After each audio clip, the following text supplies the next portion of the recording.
Hello, everyone. Larry Hawkins from Debrief Room. Today we have a real special guest with us, retired captain of Galveston County Sheriff's Office, Mike Berry. 43 years total in law enforcement. 43, yeah, in law enforcement, and then the other 32. Yes, sir. In 2018, he retired from Galveston County Sheriff's Office. He kept his commission up with the medical examiner's office at Galveston County as well. It was a different kind of setup than what we had where I came from. We investigated our crimes with the justice of the peace, and now where I came from, Williamson County, they actually had their own medical examiner's office. But it was a unique situation the way Galveston County did it. They had detectives from the sheriff's office that were actually on call to respond with the medical examiner's office. So Captain Berry did that for 32 years total. Yes, sir. Yes, sir. So, it's pretty much doubled his experience as an investigator, a death investigator, because you investigate crimes, you take turns being on call for the sheriff's department. Mm-hmm. And, when you double that work by being on call for other agencies at the medical examiner's office, That's correct. doubles your call volume. Yes, sir. So my hat's off to you because it's a tough job just to do it for your own agency. Yes. So I'm going to go through your pedigree more than anything. So Captain Berry he is a private investigator at this time. He was a chief of police at Santa Fe Police Department. He went to the National FBI Academy. Let's see, let me look at your resume down here. You have over 5,000 hours of training. Expert in criminal investigation, surveillance, covert operations. Master's instructor, which is a big deal. How long did you actually teach, or are you still teaching? I taught off and on over a period of about 15 years, in addition to the ME job and CID. So going through the Bill Blackwood Law Enforcement Institute, National FBI Academy. You remember what class you were for the FBI Academy? 181. 181. All right. So also in your pedigree, so you were the captain over CID for Galveston County Sheriff's Office. How many years was that? I actually did that last remaining 6 months. Yeah, so from the latter part of 17 until I retired in 18. How many detectives did you have working under your command? Well, let's see. If you include auto crimes, which I oversaw, the special crimes unit, and then the detectives within CID working property crimes and homicide, I had about 26. So special crimes, that consisted of what? You were a lieutenant over special crimes as well. Yeah, that was formed under Sheriff Freddie Poore, and he took office, I think, in 08, and in 09, we initiated the special crimes unit, and we facilitated and assisted CID, but basically we focused on narcotics investigation, undercover operations, stuff like that. And also said you were in internal affairs, which, a lot of guys kind of frown upon that, but somebody's got to do it, right? Yeah. How was that for you? It was, I didn't have a problem with it because when I took it over, I focused on the fact that the officers were innocent until proven guilty. There you go. Not headhunting. Yeah, that's the difference between you and a lot of them that were out there. I mean, I believe that it should be in place. Yeah. It keeps the honest man honest. Right. But, okay. Well, going through your resume, I was very impressed. I mean, I retired after 32 years myself, but when I see a resume like this, it kind of makes me feel like I really didn't do a lot in my career. But we all did a lot, buddy. Believe me, we all did. Yeah, I know. Just let's see. So the different ranks that you went through while in CID, you started out as a sergeant. Yes. Were you over all the different types of crimes, property, special crimes, and homicide, or you just went straight to person crime? No, we did all, And then Tommy and I really started working quite a few of them. Some of the other detectives or investigators would catch some cases. So, over that time period, I assisted, but also was lead. So you know how that works when you were in Yeah. CID. So yeah, it was a mixture of all. But Tommy and I worked quite a few. Okay. So just let everybody know when we talked about it right at the beginning. It's like I said, it's a unique thing to be on call for the medical examiner's office. They usually have their own separate investigators, kind of like the district attorney's office. How did you guys actually rotate it? How many were on the rotation? Well, when I first went there, I was a police chief at Santa Fe, Texas. Okay. And at that time, there were only two. Um, it was me who was on call from 6P to 6A, and the daytime investigator covered the day shift.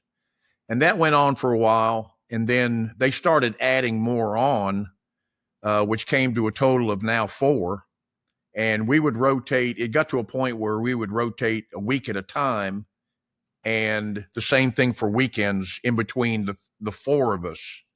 But in the beginning, it was pretty rough. I was actually working or on call every day. Yeah. That's got to be tough, man. Yeah, and the There's pay there's wasn't no that great. downtime for you.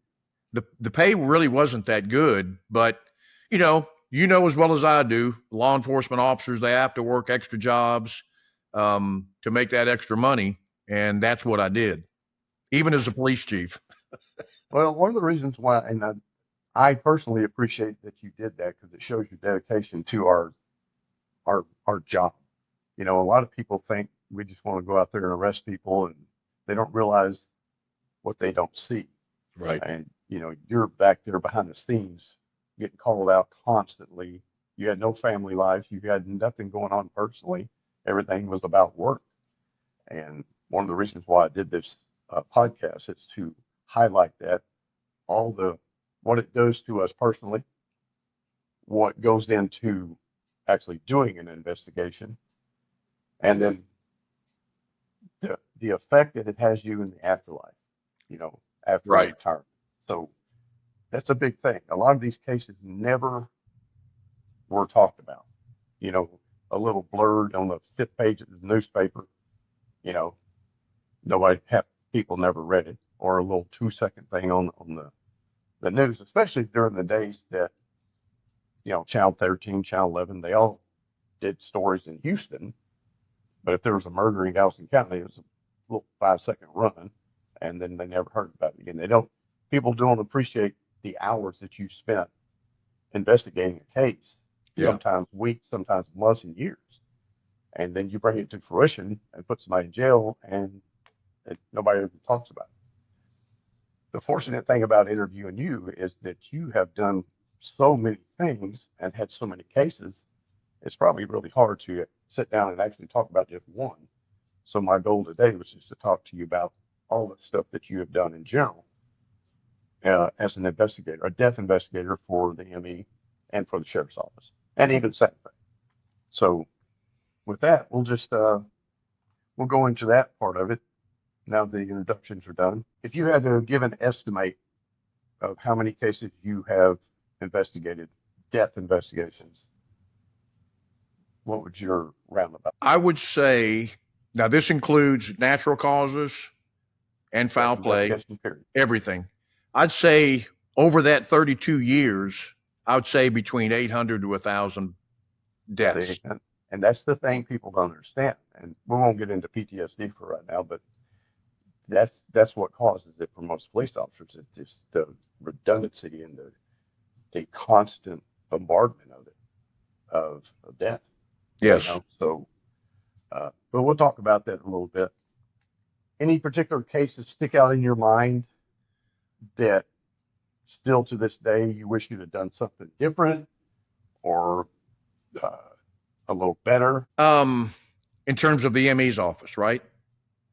Yes, in any investigation that you did. Yeah. Um, Not that I would do differently. No, I really can't think of any particular case that I would have handled differently.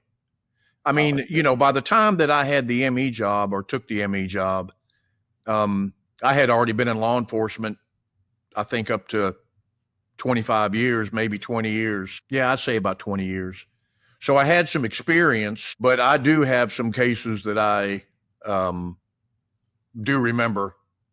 I've been out of the game now for 6 years, I think, from the ME job, 7 years from actual law enforcement. But I can't really think of anything that I would have handled differently. That's a good answer because you don't want to question yourself. No. I found myself when I first retired questioning myself about a few cases, but you did the best you could. It is what it is. You left it for either you could close it out or somebody's going to follow up and Right. keep whatever you did going. So, Right.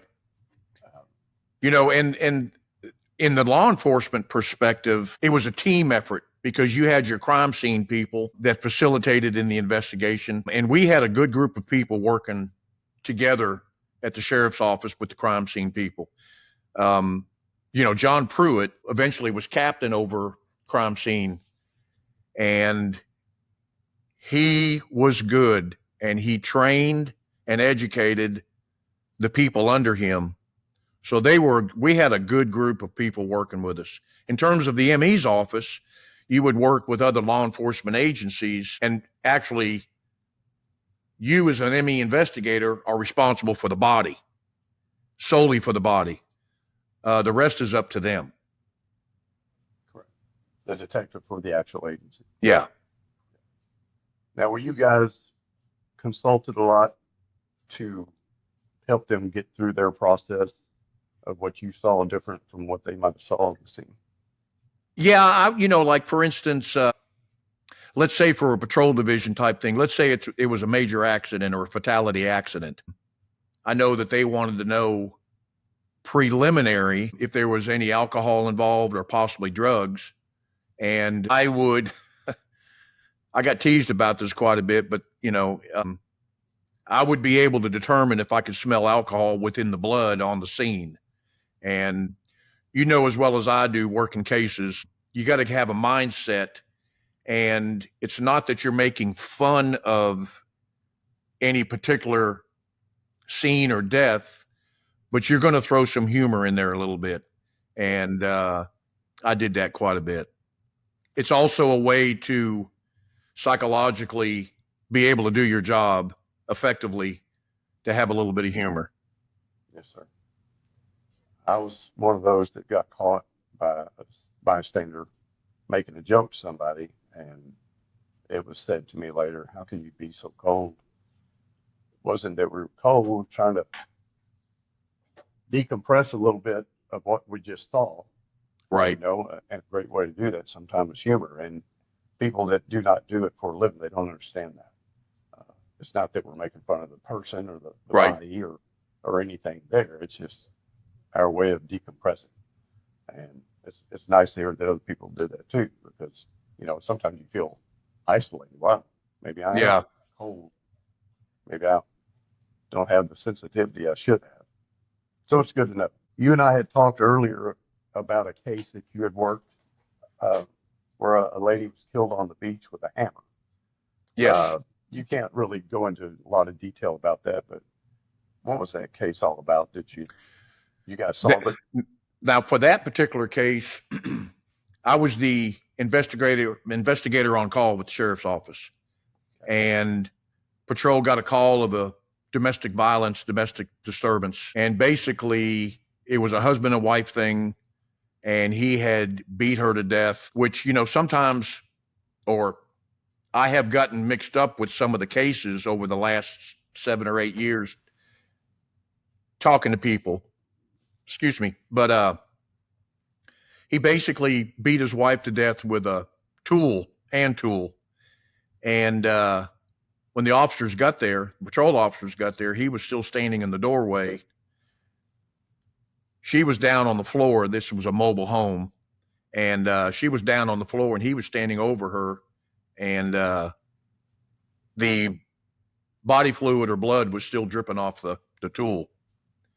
And he kind of claimed, or was initially claiming, that he might be a little insane and lost it. But when we finished the crime scene and I was able to bring him back over to the office for a formal interview, I had a little bit of experience with the MHMR division when I first went back to the sheriff's office. And during the interview, I would throw questions in there. For instance, what day of the week is it? And then we'd go on with some questioning, and then I'd ask, who's the president of the United States?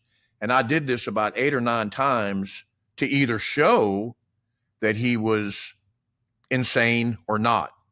And it was determined that he was not insane, and therefore he got a 65-year sentence. You read something in a book somewhere, told him what to say.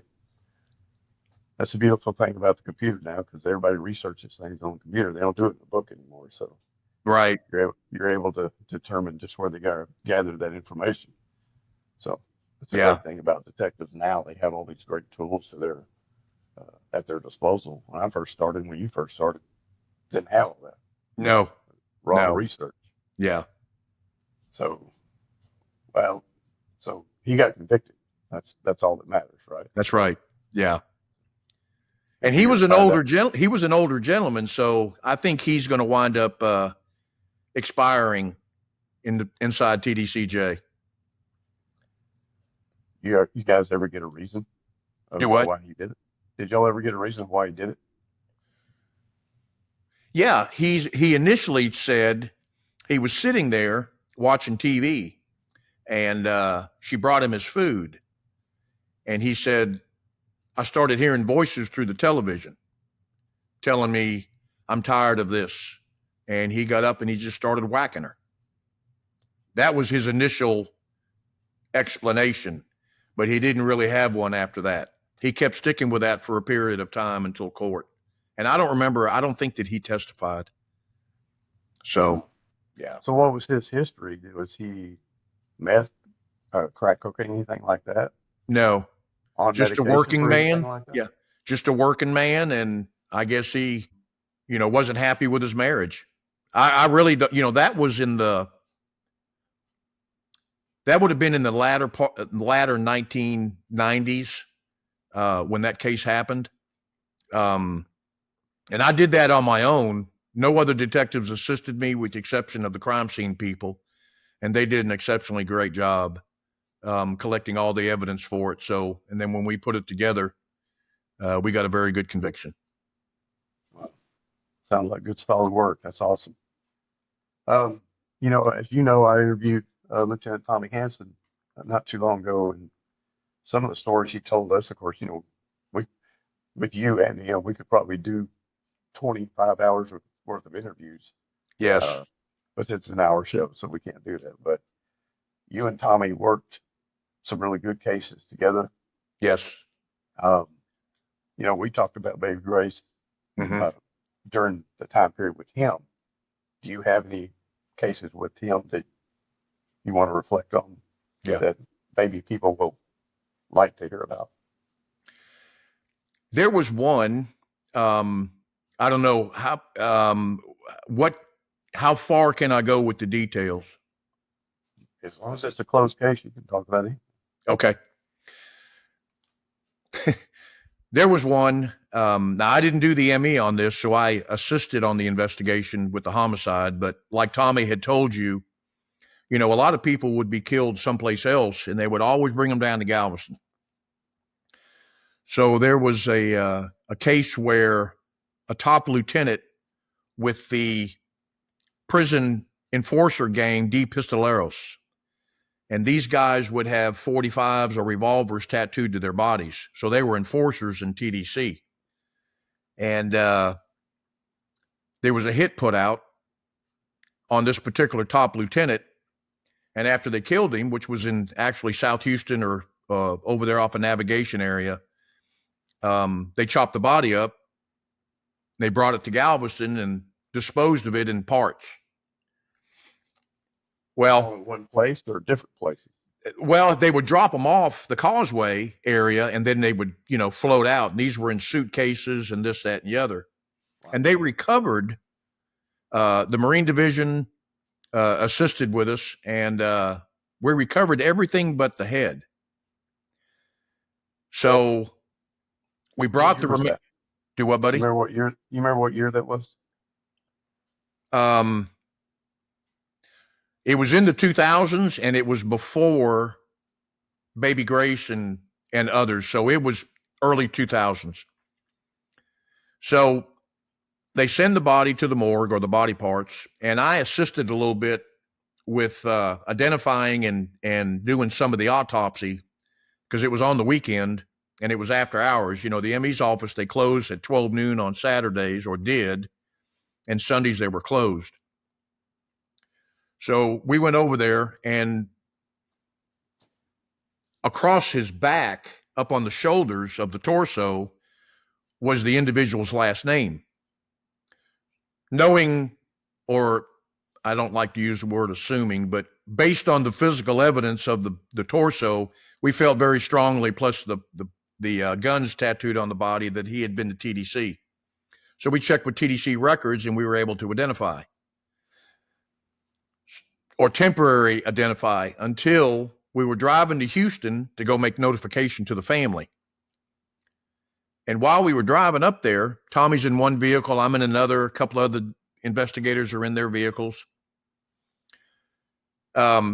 Communications contacts Lieutenant Hanson and tells them that Texas City PD off the dike had recovered what appears to be a human head. So Tommy recommended for us to continue on to Houston. He was going to go check that out, and he'd be back or catch up with us. So Tommy tells the story that he meets up with Texas City PD out on the dike, and he's talking to two fishermen. And they start explaining what they were doing. They were out there fishing. And Tommy says, well, what time was this? Because these gentlemen apparently recovered what appeared to be a head. So Tommy asked him, he said, well, what time was this? And they gave the time. And Tommy said, well, did you not see the boats out there and the helicopters and everything? And they said, yeah. And Tommy said, well, why didn't you call? And the man said, the fish were biting. That was his answer. They had recovered the head, put it in the boat, and then they continued fishing throughout the day until about 6:30 that night when they came in. That's a different kind of human being right there. We are going to finish our job, or we're going to finish our hobby. Yeah. Wow. That's a first for me. I've never heard that one. Wow. So what was the head? Did the head belong to the other part of the body? Yes, sir, it did. Yes. Yeah, we And made positive identification.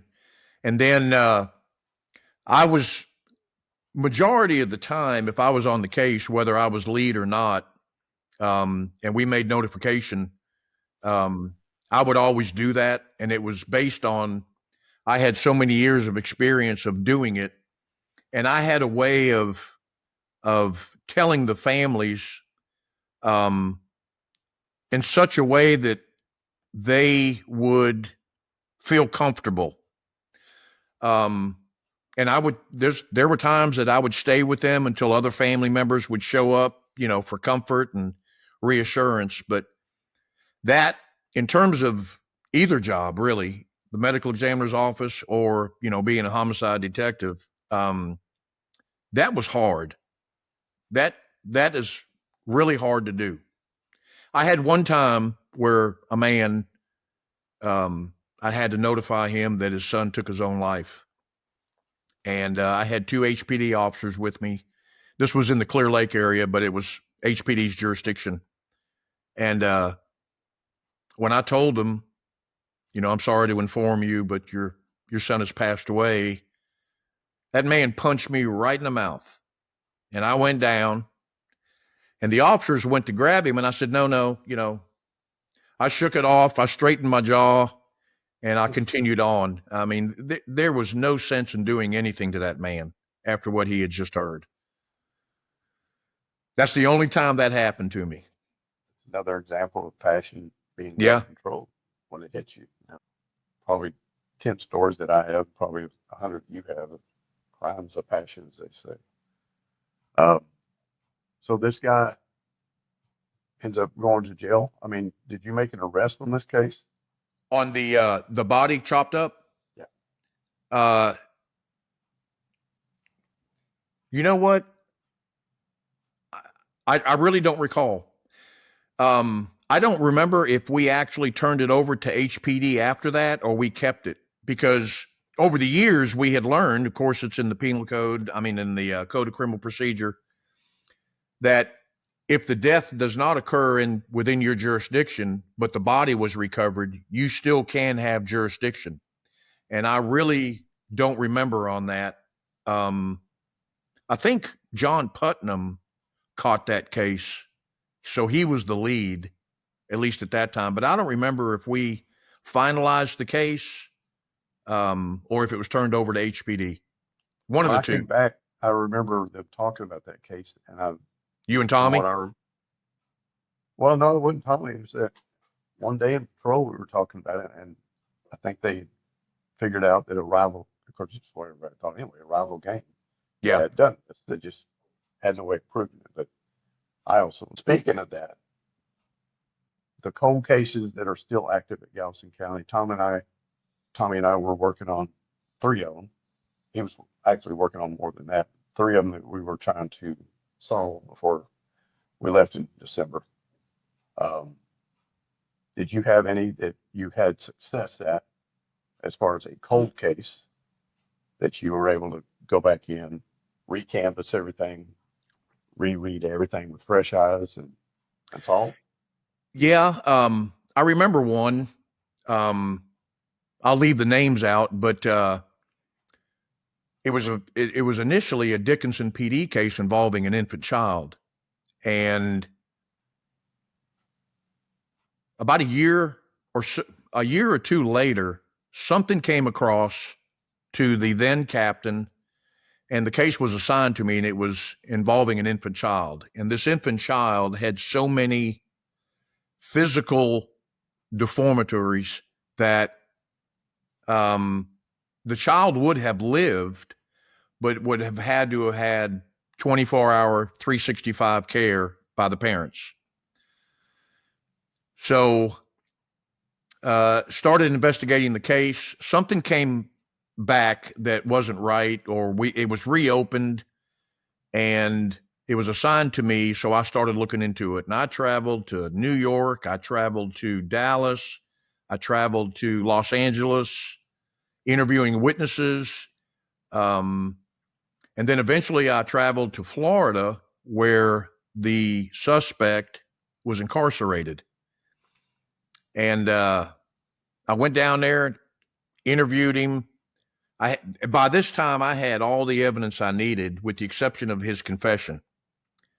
And I went down there and I interviewed him for about an hour and a half. And it got to a point where he was about to break. And something distracted his thinking process at that point. And he never asked for an attorney, but it didn't break. And it then got to a point where, okay, I've kind of. So we left, and I'm driving back up the interstate, and I'm going over in my head everything that I did, maybe things that I should have done.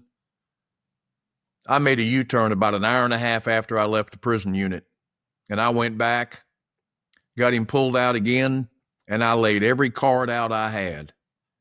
And it was the father, natural-born father, and he confessed. In his mind, and I facilitated it a little bit, but in his mind, he was doing the infant a favor because of the medical problems. And I went with it. And instead of going with a murder case, we went with injury to a child. And we got a Which conviction holds on the that. same sentence. Yeah. Yeah. Same thing. And that was the decision of the DA's office, which, I totally agree with. So at least we got a conviction and we were able to close the door on it. Yeah, I had a case that sounds like, and I remember hearing about that case. So good work on that. That Thank was you. fantastic. Thank you. Um, one of my first deaths as an investigator was a child, and I was so frustrated at our DA because that's what we charged our suspect with as well. Hmm. But once you sit down and actually read that in the penal code, it makes total sense. And he ended up getting a 50-year sentence still. So Yeah. it was just a hard thing to take. It or Oh you want yeah. that conviction, you want that death penalty, you want all of it for killing a baby. Yeah. Any case involving a child is tough, and it's like you're on a mission from God, and you in your head or out loud promise that child that you will get justice for them. And I cannot think back on any child death that I had, whether it was with the sheriff's office or with the ME's office, that was left unturned and didn't get a conviction in some shape or form. Yeah, I read that about you. 100% conviction rate. That's a very rare thing. And Well, it was a team effort. yeah, I get that. And it's got to be led by a good leader though. And whether you're the lead detective or the captain of CID or whoever you are, it all funnels back to you in the long run. And having a good DA to work with, Yes. having good senior management that helps you do your job the right way, Yes. that was a huge thing. And where I came from, we had all that. We were a very aggressive uh, DA's office as well at Williamson County. So Yeah. it all gelled. And Galveston County, I compare it a lot to Williamson County because we were the same way during Yeah. both when I was there and when I was here. So it was an enjoyable career on both places. Um, so back to children. It's the case that nobody wants to work. I know before I left Williamson County, I had so many that it made me want to retire. I retired at the age of 50 the first time because I had so many children back to back that just helped me decide, it's time. So for you, did you experience that with the child deaths as well? Yeah. Of course, I have three children. They're all grown now. And then, of course, I have grandchildren. Um, there was one case, if I may talk about, I, Please do. I initially was the ME on call. And this one, I think in fact, I'm certain that all the appeals have been done. I won't mention any names, but it was actually down in Jamaica Beach. And they called for our assistance because they did not have the means or the ways of handling a case like this. So I get the call, and I think I got on the scene. Now this is from the ME's perspective. I get on the scene. I think it's about 4:30 in the morning, and I get to the scene. And when I get there, of course, the on-call DA is on scene, and then I'm starting to see Tommy pull up, and some of the other detectives from CID. And I'm thinking, okay, what's the deal here? And I get out and I'm briefed on what the circumstances were at that point by the patrol officers from Jamaica Beach. Our patrol officers didn't go there. Um, excuse me. So I get there and I get briefed on it. And as I'm walking up to the apartment, it was a very small building. I think there was, a total of maybe 4 or 8 apartments. And when I get up there's a patrol officer from Jamaica Beach standing there, and there are 2 grown civilians. Later, I'm told, or at that point, it's the biological grandparents. And they're sitting there together, and the officer's kind of watching them. And the story is that the child got sick. They found the child unconscious, and they tried to do CPR and this, that, and the other. The child was totally naked, and he was laying on the floor, in the living room, and the child was covered with a sheet, obviously from EMS. So I go in there and I start photographing the scene. And then it got to a point where I pulled back the sheet to start photographing the body. And I saw all these little marks, bruises all over the body. And I knew then something wasn't right. Plus, the child's hair was wet. And there was no explanation for that at that point. And that's when I told everybody, get out. This is a crime scene, and you need to separate those two people, the grandparents. Well, long story short, they were eventually, both of them, convicted. But what had happened was the child was extremely ADHD. And what we also found inside the apartment in the back bedroom, they were caring for the child because the natural mother was doing time in TDC. But there was a toy box, if you will, in the back bedroom. And there was also a couple of tires that were back there. And if the child was acting up, they would either, number one, put him in that box and then put the tires on there so he couldn't get out. He was only like 4. Now, you're talking about vehicle tires. Yeah, vehicle tires. Yes, wow. Vehicle tires. And I think they were truck tires. And, the bruises, come to find out, it was from the grandfather using his finger and hitting the child. And, of course, the body tells you everything. The body's going to tell you what happened. And this child had little bruises like that all over his body. Well, right before we were getting ready to clear the scene from the search warrant, Tommy happened to find in the closet in that same bedroom, the wooden rod that hangs in the closet where you hang your clothes. Yes. There was a device, a leather device that they used, and what they would also do would hang that child like they would on a cross, and they would hang him with his arms strapped to that pole, and would discipline him, I guess, if you will, by hanging him in the closet.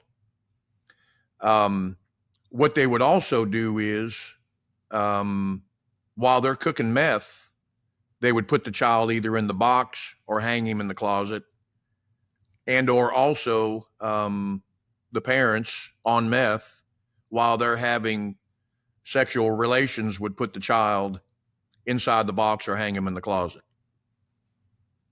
I don't remember what the actual cause of death was, but that was another case that still stays in my head. Of course, Baby Grace and a few others. But yeah, I remember that one very plain. Oh, and with that, I would have to switch hats starting at 8:00, because now I'm on the GSO payroll. So I had a two type part in that investigation. And in fact, later on that day, we had another homicide that happened in Santa Fe out in the unincorporated areas. So that day kind of tied us up quite. It's hard to know which hat to put on. Huh? Right? It's hard to know which hat to put on. Yeah, I know it. Yeah. Just like some of these agencies that have public safety officers, they're a firefighter 1 week, a paramedic the next week, and then a police officer the next week. I don't know how they function like that. There's too many hats to wear. You have too many jobs that cross over each other and interfere with each other. So, but hats off to you. You got both of them. That's the kind of case that a lot of people will retire on. So it brings me to our last subject. If you had to go through your best memories of law enforcement, besides the people you work with and friends you've made, what would that be? The best benefit you had from working in law enforcement. The best case? Is that what you asked? The best results for you personally that helped you grow as a person, that made you who you are. I would probably say the Baby Grace case. that had a major impact on me. Um, and then again, there's a case still pending. Tommy's pretty much finished it out, which would be the Bridget Guerin case. But Baby Grace was probably a career case for me, if you will. You know that term, career case. Yes, sir. Baby Grace was probably it. And I honestly really felt on that case that I'm a Christian. And I really felt like I was following God's orders. And I had promised that girl that we would get to the bottom of it. That's, That was it. that's fantastic. Well, and it's always good, and during all these interviews I'm going to be doing, the ones I've done, that's an important question for me because you don't want to retire till you feel like you were successful in what you set out to do when you became a detective. A lot of guys never want to go into CID. They want to stay on the street, and my hat's off to them for that. But when you go into CID, man, you're wanting to save the world, solve cases. When the Yeah. DA comes up to you and says you'll never solve this case, and you solve it within a couple of weeks, that's a great feeling. So, one of my Yeah. best In friends, fact, on that one, it was 2 years after that Baby Grace case and the convictions. In fact, we were going to trial when they started the SCU unit, and I was in charge of that. So it took me out of homicide and put me in the narcotics aspect of it again. good break for your brain, though, right? Yes, yes, yeah. And the only thing, staying with the ME's office even after uh, going into SCU, I stayed there until 2019, still doing that type of work. And it was really the last couple of years from 17 to 19 that I was really starting to mentally get burnt out because I was still doing the ME work and I was doing a lot of undercover work because the people that were working under me um, didn't have over those years they did some undercover work, but I had most of the experience because I was in OCCU back in the 80s. But 2 years after the Baby Grace case is when we initiated and started the SCU unit. And it gave me a break a little bit. But the last 2 years of my entire career, I was really starting to have, um, well, I can tell you that I have been diagnosed with PTSD. And there's guys that can do it. There's guys that are still with the ME's office that were in law enforcement with Tommy and I. We all work together and they're still doing it. And I just hope that they don't wind up having the problems psychological that I started having towards the end of my career. Well, Mike, that actually was going to be my last question, so I'm glad you hit on that. Uh, Another part of this segment is the aftermath. What happens to the detective of 36 years, 40 years, 50 years, like Tommy, that retires? All of a sudden you're making a difference in life. You have a goal every day, and you're not doing anything. Part of your brain is appreciative of it because you're tired of seeing the crap you've seen, but the other part of you feels like you're not doing what you should be doing, and it's a hard thing to do. Yes. How have you handled that? And if you have a method or if you have something you do every day, whether it's if you're able to hypnotize yourself or go through any kind of therapy. Well, um, I was divorced for about 20 years. And after I retired from the sheriff's office, I was still doing ME job for another year, a little over a year after I retired from the sheriff's office. And I'm going to answer your question, but you know how cops are; they're very detailed. So it might take me a minute, but All right. so I was divorced for 20 years, and I get to the point where I retire from law enforcement, and the next day I wake up and it's like, what do I do? What am I going to do? I felt like I had no worth, but I was still doing the ME job, and it was really starting to wear on me. And I had always had a Christian um, foundation, but I had gotten away from it, not attending church and not being fed um, for a while because I was in narcotics, and you're always working, even on weekends. And I was blessed. God sent me this woman, and I'm living in another state, and wound up dating for about a year. Very strong Christian woman. In fact, she's written a book about her life, and she helped me. God saved me using her. And over the last, I'd say 3 years now, I have grown so much in my faith. But before that, I was struggling bad. Um, I was struggling pretty bad, and I think it was an accumulation of my entire career of working cases, homicide, and the number of bodies that I had done with the ME's office. Um, I kept seeing faces all the time. Couldn't go to sleep. Had trouble sleeping. Eventually got on Ambien.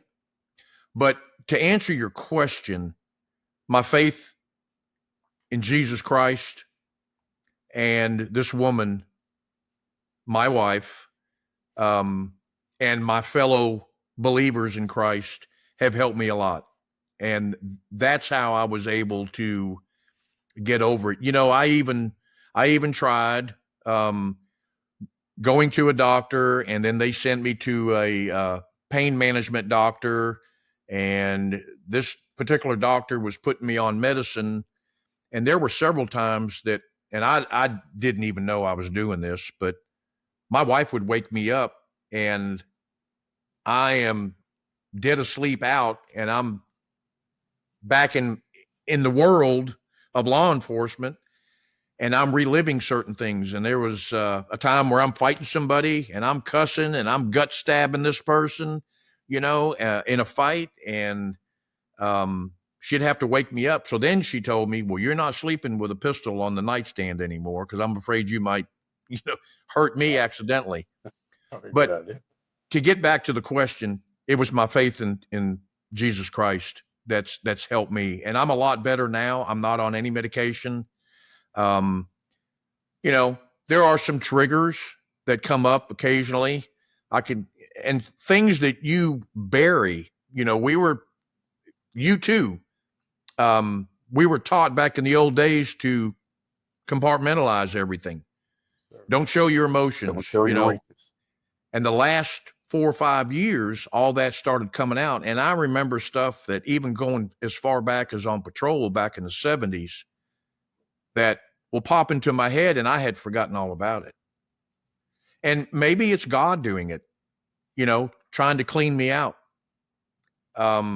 But I'm a You lot never know, better buddy. now, sir. I said you never know. I'm glad.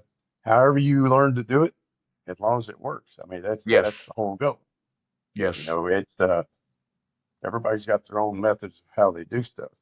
right. Whatever works for you. Yes, sir. Well, we're going to wrap this thing. You have any questions for me before we get off there? No, sir. It's good to see you. See you. Um, well, Mike Berry, it's been a pleasure interviewing you. Look forward to this for several weeks now. We finally got where we could do this, get on the same page, and Yes, sir. it was worth it to me to be able to Well, sit down thank with you for having me. And I'm sure in the future we'll bring you back on when we get talk about a few more cases. So Sounds good. thank you, sir.